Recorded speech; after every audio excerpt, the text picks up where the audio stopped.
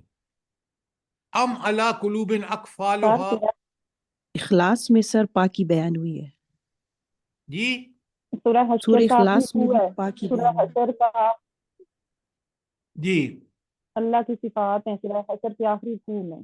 بالکل آخری رکوع میں ہے۔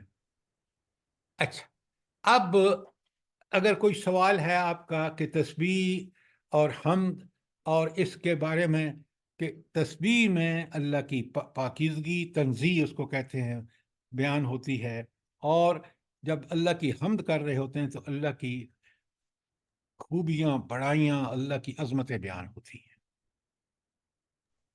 سر جی ایک سوال اور ہے سر جی، جی یہ جو ہے تیسرا کلمہ جو ہے سبحان اللہ والحمد للہ ولا الہ الا اللہ واللہ اکبر، تو سر جی اس میں تحمید، تمجید، تحلیل اور تسبیح یہ سب بیان ہوا ہے، تو سر جی اس کو جو عرش کا خزانہ کہا گیا ہے تو اس کو تھوڑا سا واضح کریں پلیز۔ اچھا، مجھے ایک بات بتائیں، یہ جو آپ نے کلمے قرآن میں کہیں ہے ان سب کلموں کا یا حدیث میں مجھے بتائیں؟ جی نہیں سر جی بتائیں، حدیث نہیں میں ہے۔ تو وہ ہے نا کہ معراج کے موقع پر جب رسول اللہ صلی اللہ علیہ وسلم ابراہیم علیہ السلام سے ملے تو انہوں نے اس کلمے کا بالکل ذکر کر بالکل بالکل آپ ٹھیک کہہ رہے ہیں۔ قرآن میں کوئی ہے ان کلموں کا ذکر؟ نہیں ہے نو۔ اچھا، اب جی سر۔ حدیث میں ہم سمجھ لیں جن کی ساری باتیں کر رہی ہیں نا آپ، کہ وہ اس میں اللہ تعالیٰ کی عظمتوں کا بیان ہے، عظمت بھی دراصل حمد ہے۔ جب آپ اس کی شان، اور ایسی شان کہ جو کسی اور کی شان نہیں ہے، جب ہم بیان کر رہے ہوتے ہیں تو ہم اس کی تعریف کر رہے ہوتے ہیں، ہم حمد کر رہے ہوتے ہیں۔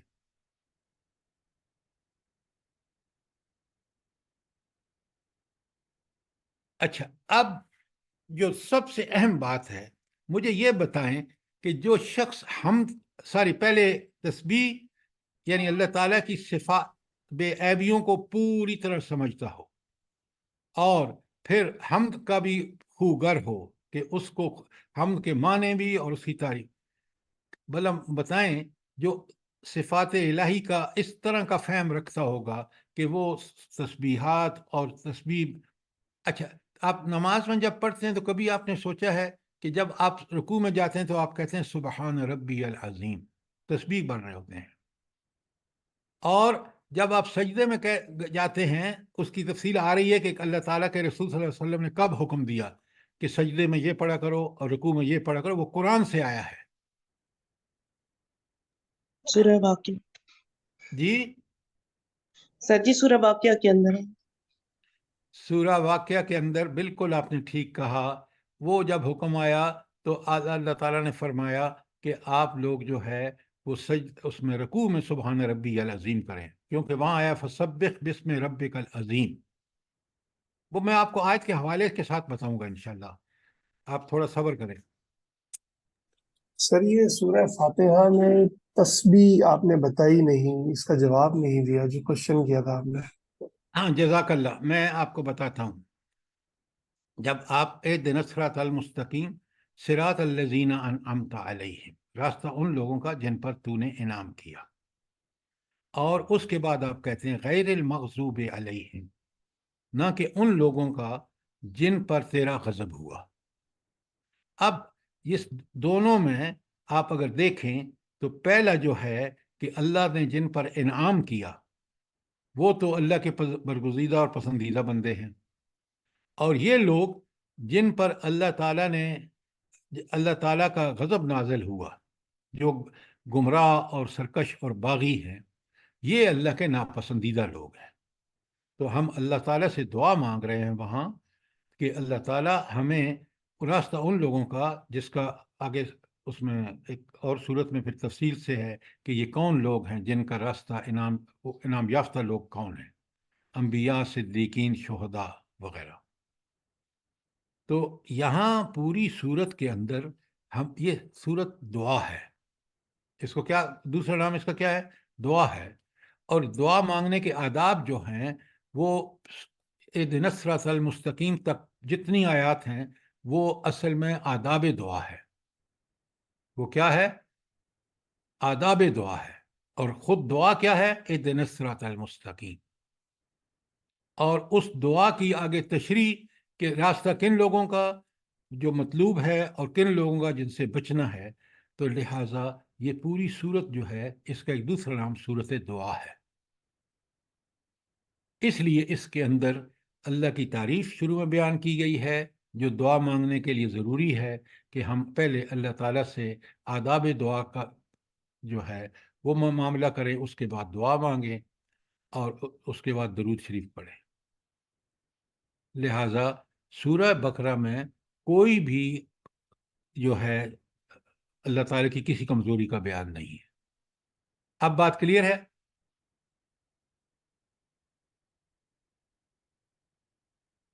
ثاقب صاحب بات کلیئر ہے؟ سر اس کی جو تسبیح بیان ہوئی وہ ابھی بھی سمجھ میں نہیں آئی کہ اللہ پاک کی تسبیح ہم نے بیان کیسے کی؟ لائک سبحان اللہ، اللہ پاک ہے. وہ نماز میں بھائی ان کلمات میں ہے. جب آپ رکوع کرتے ہیں تو آپ کیا کہتے ہیں؟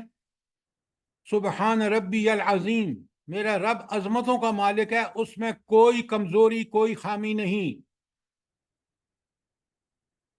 تو ربی العظیم جو ہے وہ تسبیح نہیں ہے. سبحان ربی العظیم، سبحان ربی جو ہے وہ تسبیح ہے کہ آپ اعلان کر رہے ہیں کہ اللہ میں کوئی کمزوری نہیں ہے. وہ اللہ کیسا ہے؟ عظمتوں والا ہے. اور سبحان ربی العالی، سبحان ربی جب آپ کہتے ہیں تو یہ تسبیح ہے، اور یل جو ہے آگے وہ اللہ کی تعریف اور اللہ کی حمد ہے. اب بات سمجھ آئی کوئی نہیں آئی؟ جی جزاک اللہ. اچھا، اب جناب عالی ہم آگے چلتے ہیں. تو یہ جو اللہ تعالیٰ کی تسبیح ہے، اب ذرا آپ لوگ تھوڑا سا ایک اور بات کو سمجھیں.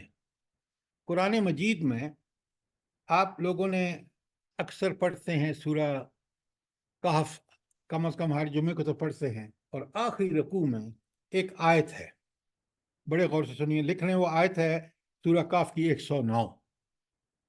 میں آپ کے سامنے پڑھ رہا ہوں.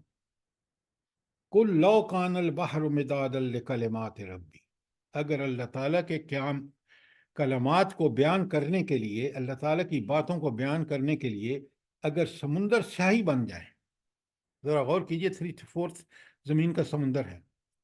لنفد البحر، یہ سمندر ختم ہو جائیں گے، قبل ان تنفد کلمات ربی، اس سے پہلے کہ آپ کے اللہ تعالیٰ کے کلامات ختم ہوں. یعنی یہ 7 سمندر بھی کافی نہیں ہے اللہ تعالیٰ کے کلامات کو لکھیں. وَلَوْ جِئْنَا بِمِثْلِهِ مَدَدًا، چاہے آپ اس کے لیے 7 سمندر اور لے آئیں پھر بھی اللہ تعالیٰ کے کلامات ختم نہیں ہوں گے. یہ ہے اللہ تعالیٰ کے کلامات کی وسعت، اور یہ ہے کہ اللہ رب العالمین کس طرح اپنی ان کی جو پوری کائنات کہکشائیں، اور اس کے اندر آپ ذرا اس ایک کہکشاں میں دیکھیں، وہ نباتات، جمادات، حیوانات، اور ان سب کا جب اللہ تعالیٰ کے ہاں اپنا ڈسکرپشن ہوگا یا احکامات اللہ تعالیٰ کے ہوں گے ان چیزوں کے بارے میں، تو اتنے زیادہ ہیں. کائنات پوری کو جب لے کے آئیں گے تو 7 سمندر بھی کافی نہیں ہیں اللہ تعالیٰ کے ان کلمات کو بیان کرنے کے لیے. تو لہٰذا یہ اللہ کی تسبیح ہو، اللہ کی حمد ہو، اس کا کوئی ٹھکانہ نہیں، کیونکہ کائنات کی ہر چیز اپنی اپنی زبان میں اللہ تعالیٰ کی تسبیح بیان کر رہی. کوئی سوال، کوئی چیز کلیئر نہ ہوئی ہو؟ سر سورت لقمان کی آیت نمبر 27 میں بھی یہی لکھا ہوا ہے کہ سارے کلمے بن جائیں اور سمندر سیاہی بن جائے تو پھر بھی اللہ کی سورہ اخلاص جو ہے پھر وہ سر وہ تسبیح ہے، کیونکہ وہ پاکی بیان ہوئی ہے نا اللہ کی. نہیں، دیکھیں وہ ہے شرک کی، سوری، توحید کا اثبات اور شرک کی نفی. جی سر. اب یہاں آپ نے بات کی ہے تو پہلی بات سمجھ لیں ایک کہ سورہ اخلاص جو ہے اس کے آگے آ رہا ہے، میں اس کو کھولوں گا آپ کے سامنے. وہ دراصل توحید کہ اللہ تعالیٰ اپنی ذات، صفات اور اپنے حقوق میں منفرد اور اکیلا ہے۔ یہ تو شرک کا اثبات ہو گیا، اور نفی یہ ہے کہ اس میں ان ساری صفات میں، چاہے وہ ذات سے متعلق ذات ہو یا صفات ہوں یا حقوق ہوں، اس میں کوئی بھی شریک نہیں ہے۔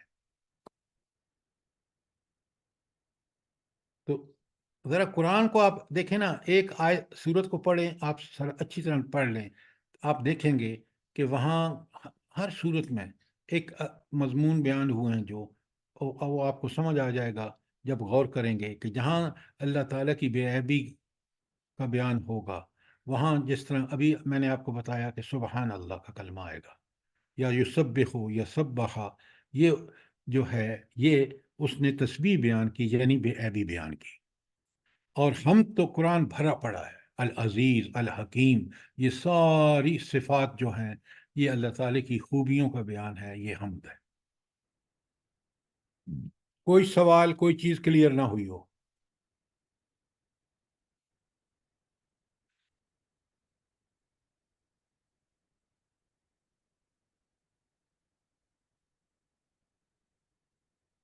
اب ذرا آپ ایک دو چیزیں بڑی اگر چاہیں تو نوٹ فرما لیں کہ تسبیح میں پاکیزگی یعنی تنزیہ کا پہلو غالب ہے۔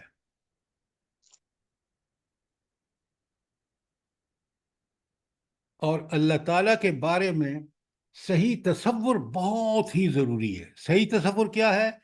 وہ ہر قسم کی خامیوں سے پاک اور ہر قسم کی خوبیوں کا اعلیٰ نمونہ خود اللہ تعالیٰ ہے۔ اور اسی کی صحیح سمجھ، اسی کا فہم، اسی کی معرفت جو ہے وہ ہمارے عقیدے کو مضبوط کرتی ہے پہلے، کہ وہ رب جس کی یہ صفات ہیں، جس میں کوئی عیب نہیں ہے، اس کا حکم ماننا تو میرے لیے لازم و ملزم ہے۔ اور جب یہ میرا تہیہ بن جاتا ہے اس عقیدے پر، عقیدہ توحید کے بعد، تو پھر عمل کرنا میرے لیے لازم ہو جاتا ہے۔ میں عمل کا حق ادا اسی وقت کرتا ہوں جب میرا دل و دماغ جو ہے وہ اللہ کی صفات اور اللہ کی بے عیبی کے بارے میں بالکل کلیئر ہو، الاسماء الحسنہ کو میں ٹھیک ٹھیک سمجھتا ہوں۔ تو یہ ہے حمد کی ٹھیک ٹھیک فہم، جو میرے ایمان کو مضبوط اور عمل کو بھی مضبوط کرتا ہے۔ اچھا، اب جس شخص کو دیکھیے، بڑے غور سے سنیے، یہ ہندو کیوں وہ رام جی ایک غلط نام رکھ لیا؟ وہ کہتے ہیں بھائی ہمارا رام اور مسلمانوں کا جو خدا ہے وہ ایک ہی چیز ہے، نعوذ باللہ۔ تو جہاں جہاں اللہ تعالیٰ کو انسانی صفات سے منسوب کیا گیا ہے، وہیں وہیں غلطیاں ہوئی ہیں۔ دیکھیں نا، آپ عیسائیوں کو دیکھیں، انہوں نے کہا کہ یہ عیسیٰ علیہ السلام جو پیغمبر تھے وہ اللہ تعالیٰ نعوذ باللہ اللہ کے بیٹے ہیں۔ جب اس کو باپ بنا لیا، اب آپ نے اللہ تعالیٰ کو آسمان سے اتار کے زمین پہ رکھ دیا، اور اب طرح طرح کی آپ کے ذہن میں خرابیاں ہوں گی۔ تو لہٰذا اگر صحیح تصور نہ ہو کس کا؟ تسبیح کا اور حمد کا، تو پھر انسان اپنی خواہشوں کے پیچھے لگ جاتا ہے۔ یہ ہے سب سے بڑا نقصان، اور پھر اس کا مقدر تباہی ہو جاتی ہے۔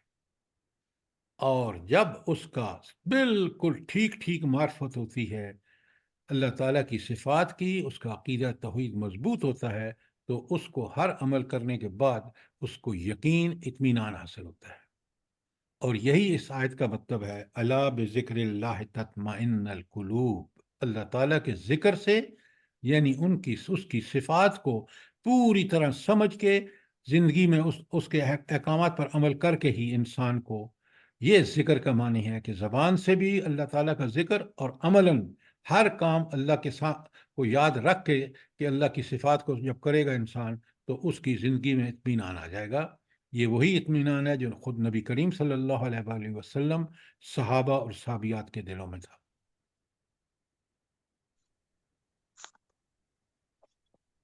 سر جی، یہ جب انسان ذکر کے لیے بیٹھتا ہے، مخصوص کرتا ہے، تو پہلے درود شریف پڑھنا چاہیے یا تسبیح کرنی چاہیے یا استغفار سے شروع کرنا چاہیے؟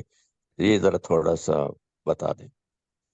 جناب جب آپ دعا مانگتے ہیں نا، آپ کو پتہ ہے حضور نبی کریم صلی اللہ علیہ وآلہ وسلم کی حدیث ہے، آپ چاہیں اور کریں، شروع کریں درود سے اور اختتام میں بھی درود، بیچ میں ساری اپنی دعائیں مانگیں۔ نبی کریم صلی اللہ علیہ وسلم کی حدیث موجود ہے۔ لیکن آج مسلمان صرف دعا پہ ڈیپینڈ کر رہا ہے، دعا عمل کے ٹھیک کرنے کے بعد دعا مانگے گا، اللہ قبول کرے گا، ورنہ نبی کریم صلی اللہ علیہ وآلہ وسلم کیوں نہیں بیٹھ کے کعبۃ اللہ میں، مکے میں، اور دعائیں کرتے رہتے؟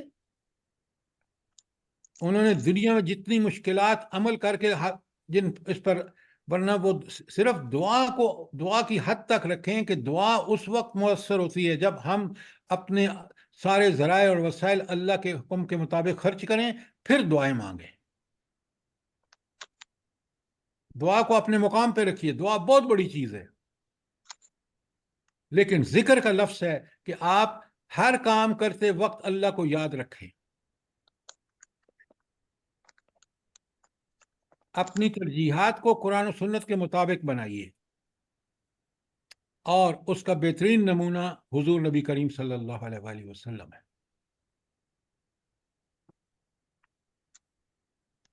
تو آج ہم نے اس کی پہلی آیت میں یہ سبحہ جو ہے اس کو پورے قرآن سے الحمدللہ سمجھا ہے، حدیث سے سمجھا ہے، اور آپ اس بارے میں کوئی سوال ہو، کوئی چیز کلیئر نہ ہوئی ہو۔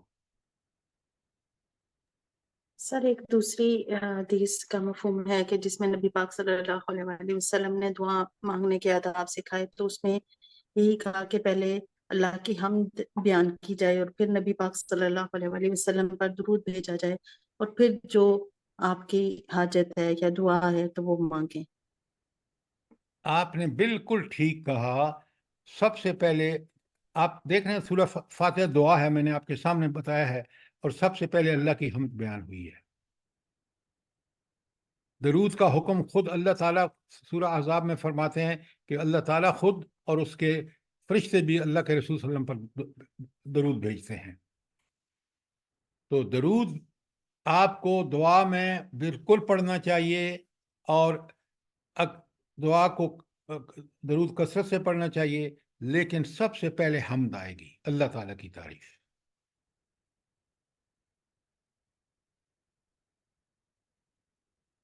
آپ ذرا کل اس پہ پڑھ کے آئیے، کوئی سوال ہوں گے تو اس کے بعد انشاءاللہ کل ہم اس کی بڑی تفصیل ہے، اس میں بڑی تفصیل ہے۔ مثلا کل بھی میں نے آپ سے کہا ہے کہ یہ جو خلقہ کا معنی کیا ہے، فسوا دوسری اصطلاح آئی ہے، تیسری آئی ہے قدرہ، پھر چوتھی آئی ہے ہدا، فہدا۔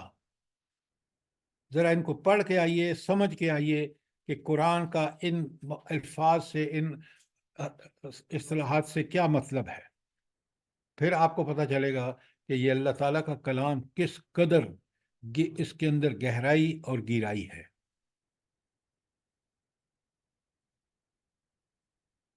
جزاک اللہ، اللہ تعالیٰ مجھے بھی اور آپ سب کو سمجھنے کی توفیق عطا فرمائے، اور سمجھ کر عمل کرنے اور عمل کر کے اس کی دعوت دینے کی، تاکہ اس کے فیض و برکات سے جو آج دنیا خالی ہے اور جس طرح ذلت اور پستی میں ڈوبی ہوئی ہے، ہم اس سے باہر آ جائیں۔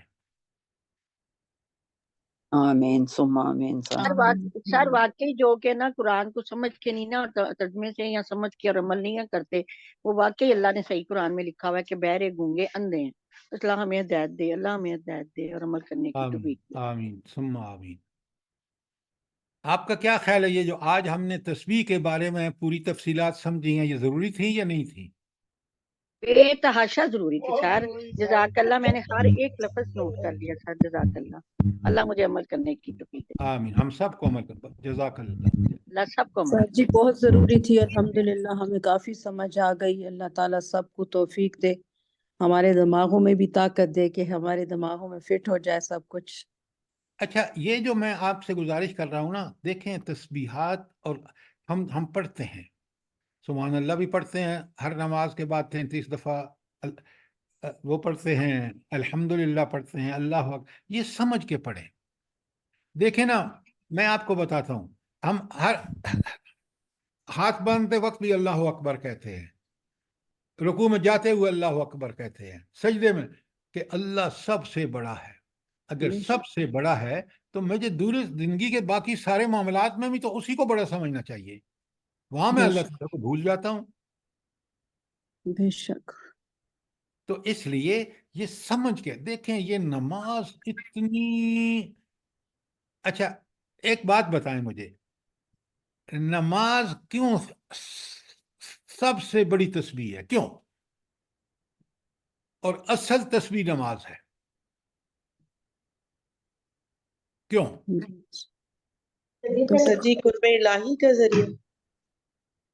دیکھیں نا، ایک تو آپ دیکھ رہے ہیں کہ ہم سبحان ربی العلیٰ سبحان ربی العظیم، پھر وہ قرآن جو پڑھتے ہیں، پھر وہ ساری جو ہماری حرکات ہیں، کل ہاتھ باندھ کے کھڑے جانا اس کی جناب میں، رکوع جھک جانا، سجدہ کر لینا، یہ ساری کی ساری جو حرکات ہیں، یہ اس اللہ کی پہلے تسبیح اور پھر حمد، دونوں بیک وقت ہمارے قول سے، ہمارے فعل سے، ہماری حرکات سے، سب چیزیں جو ہیں اس کی تصدیق کر رہی ہیں. بے نماز شک. یہ اور نماز ہے، اگر میں اس کو سمجھ کے پڑھ رہا ہوں، آپ اب یقین جو مانیں نماز مجھے. کا گیپ آ جاتا ہے تو اس میں بھی تو جو ہم سے غلطی ہو جاتی ہے تو اللہ کا حکم ہے کہ ہم پڑھ لیتے ہیں تو وہ ہماری معاف ہو جاتی ہے، اگلی نماز ہماری آ جاتی ہے. اب فجر پڑھ چکے ہیں، اس کے دوران جو غلطی کوتاہی ہو گئی ہوگی تو ظہر میں ہم پڑھیں گے، معاف کر دے گا میرا رب انشاءاللہ. پھر عصر تک یہ ساری باتیں آپ کی ٹھیک ہیں. کیا میری نماز وہ نماز ہے جو مطلوب اور مقصود ہے؟ کوشش تو پوری ہے سر کہ انشاءاللہ ویسی ہو. دیکھیں، میں اور آپ اپنی ذاتی بات نہ کریں. ہم جن لوگوں نے ہم میں سے اسلام کا دعویٰ کیا ہے، ان کا فرض ہے کہ ان کی نماز پڑھیں نہیں، وہ اقامت نماز کریں. جی آگے آ رہا ہے، اسی صورت میں آ رہا ہے کہ جس نے تزکیہ کیا اور اپنے رب کے ذکر کیا اور نماز پڑھی، وہاں انشاءاللہ ان کو kholیں گے.